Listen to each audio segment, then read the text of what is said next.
Thank you, Martin, for inviting me to discuss this issue with you. I have a number of points that I normally make about the existence of God, but today what I'm going to park those for a moment and I'm going to respond to the points that you made rather than just make general points, because I think all the points are worthy of a response. The first and the most important is the assertion that your football teams are better than mine. Your words, Michael. Which, in fairness, is true at the moment, but wasn't always the case. And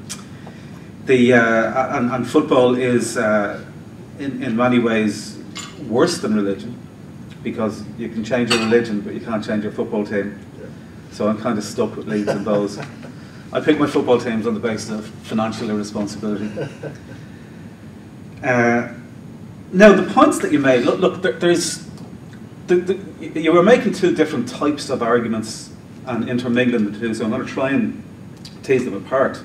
There's the argument that there is a God, that there is an entity that's responsible for the existence of the universe and the existence of everything, and that's one argument.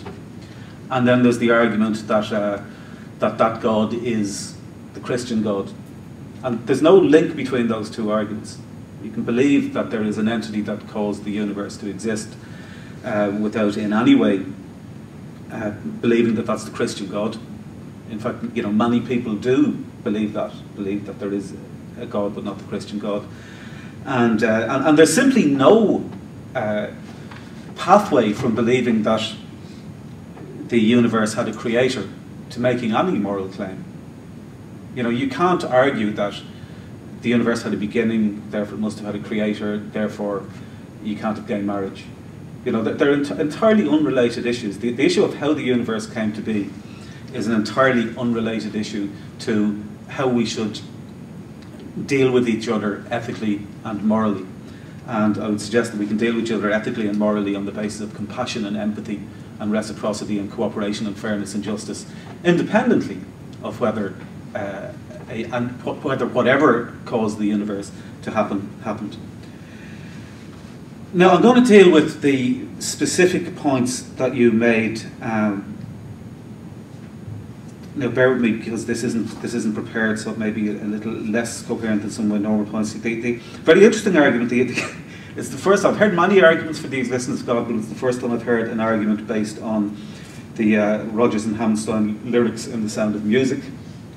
Nothing comes from nothing, nothing ever could from Maria's song. Of course, the danger if you go into the theology of Rodgers and Hammerstein's lyrics in The Sound of Music is that you also have, let's start at the very beginning, a very good place to start, and that would lead you to suggest that Doe, a deer, female deer, is the creator of the universe.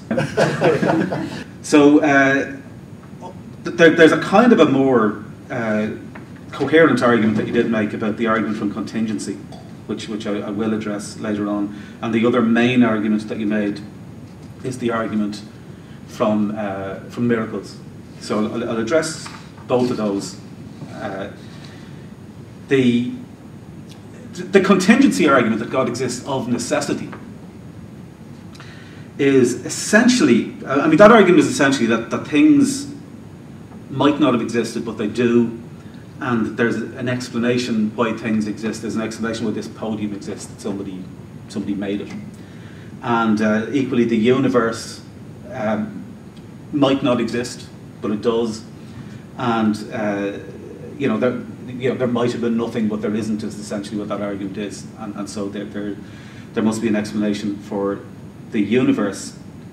And the argument then from contingency is that everything that we see, what the argument from contingency means is that it's contingent on something else, that there's a reason external to itself for it existing, and that there must be something that necessarily exists in order to cause everything to be in existence, and that reason is God. Now putting aside the huge jump at the end of that reason is God, which is even if you accept the argument from contingency that there is a reason, there's absolutely no pathway, or no necessary pathway, and even no logical pathway to suggest that that necessary cause is a God. And there's certainly no pathway to suggest that that necessary cause is a specific version of a God that tells us to do specific things with our lives. There's no reason to believe that it's a person, rather than just, the most obvious candidate for such a thing, if it was the case that you accept it, is gravity or energy. And the idea of saying that they don't have within them the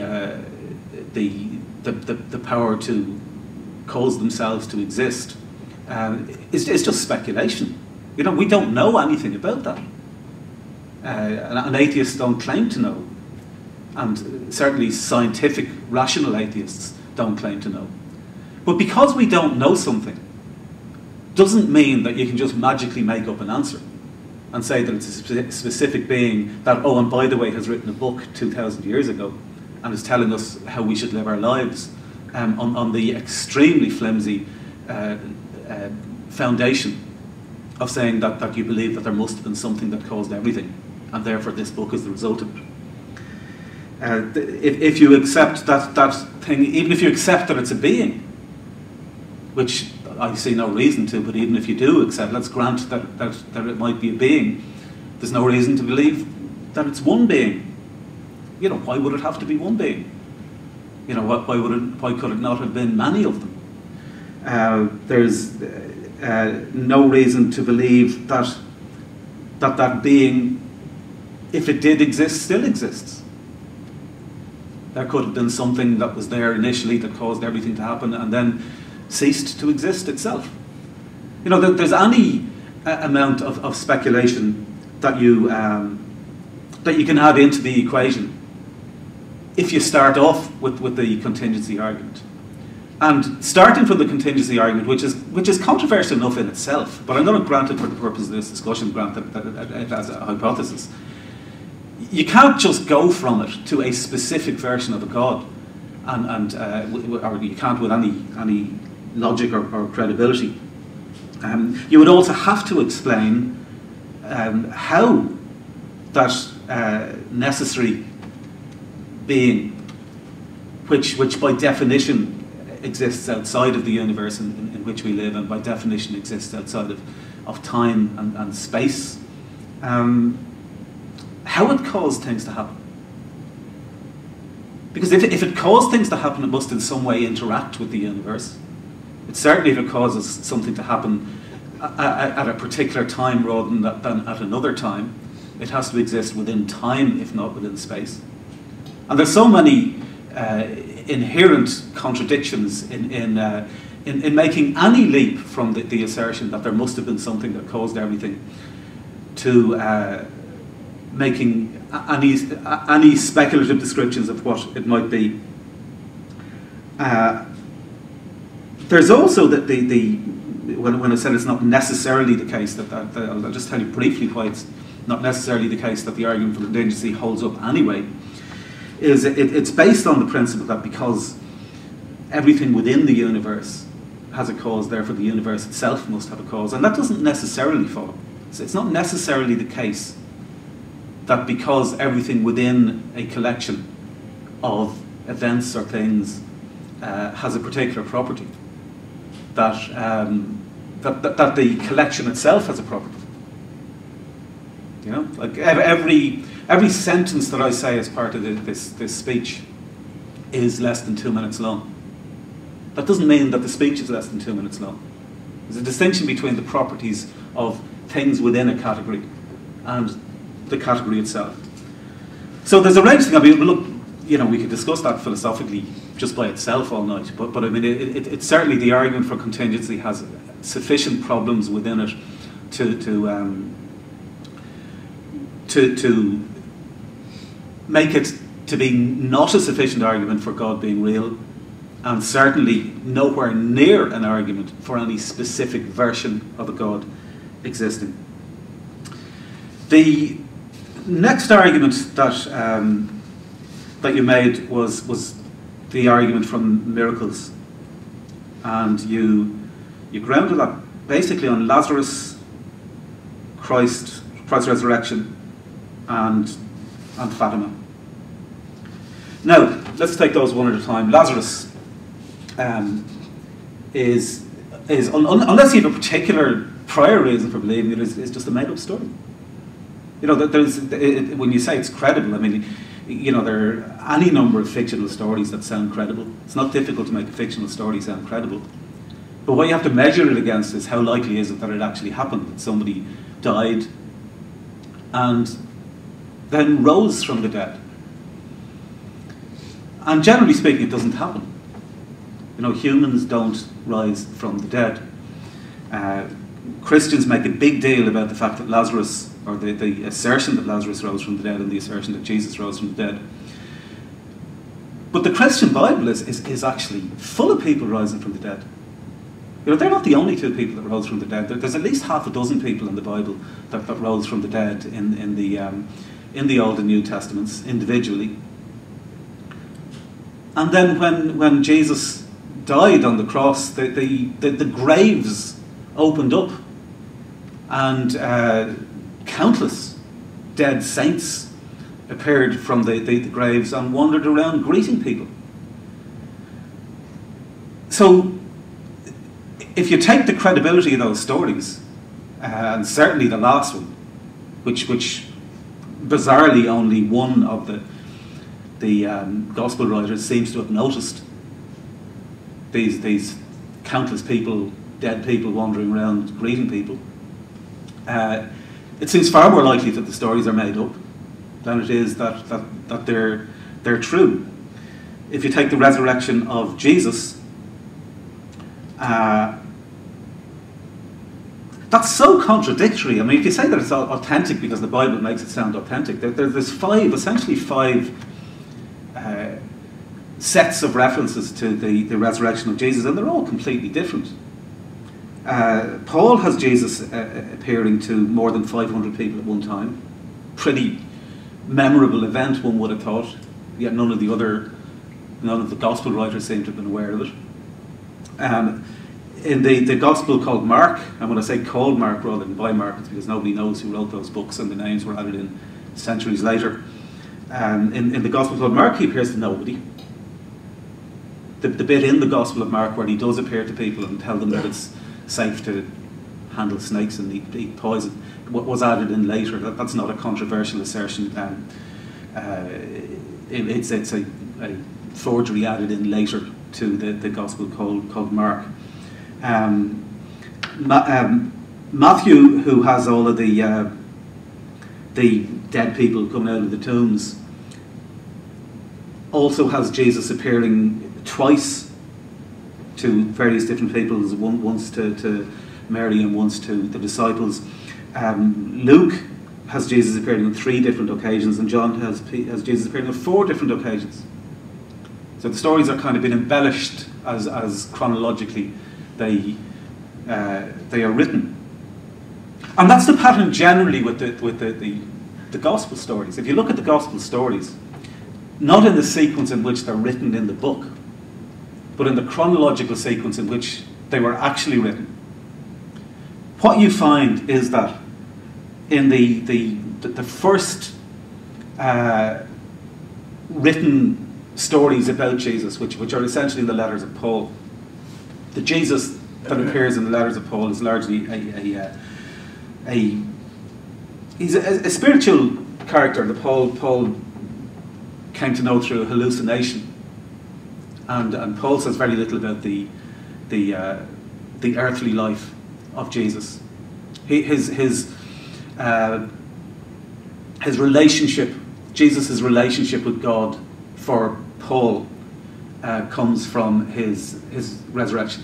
That's what makes Jesus special. Jesus isn't God at that stage. He's a human being who has a special relationship with God that came because of his resurrection. In the first gospel chronologically written, which is the gospel of Mark, Jesus' relationship with God is pushed back a little bit. It starts with his baptism by John the Baptist. Nothing about the virgin birth. You would have thought, if you were writing a story about some powerful character and they had a virgin birth, that would be a pretty good place to start. But Mark, no, didn't mention that at all.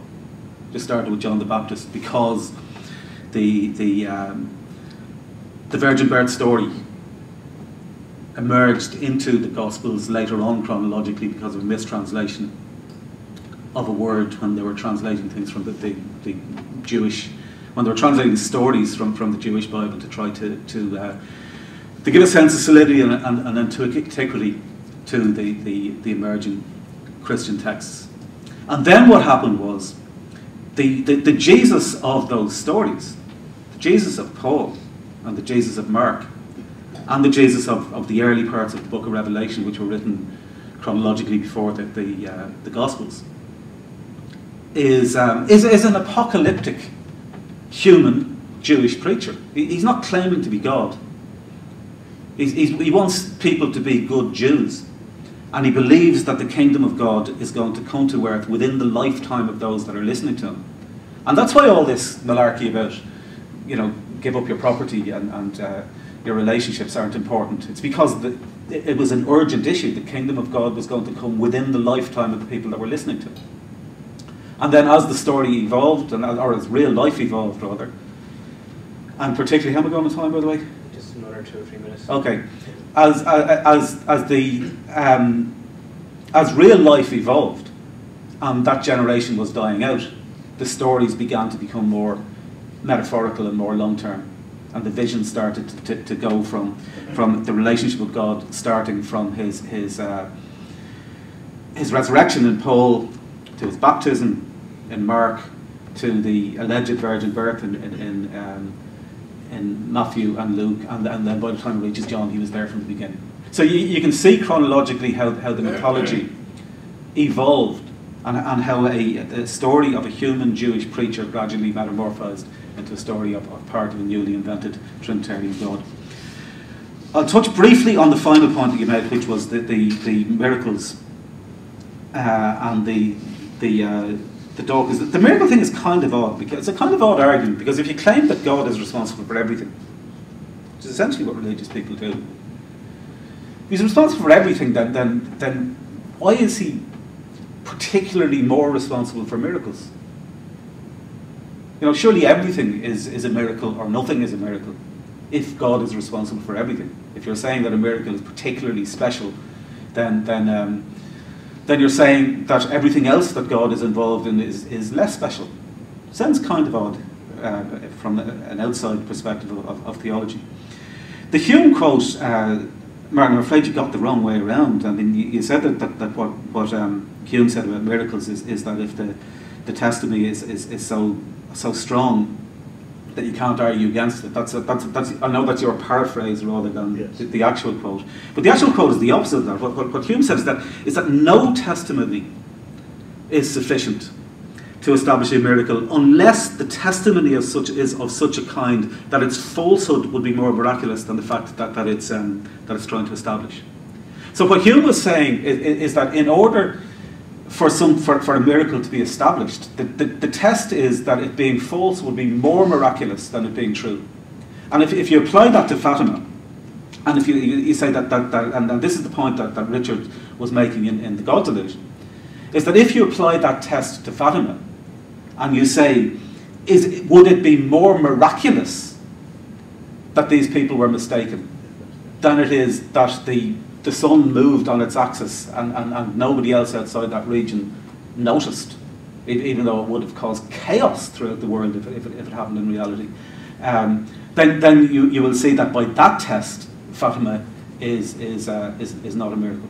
So there's a range of other points that I could make, but I hope that I've tried to touch in a kind of ad hoc way on the points that you made in your contribution. Thank you very much.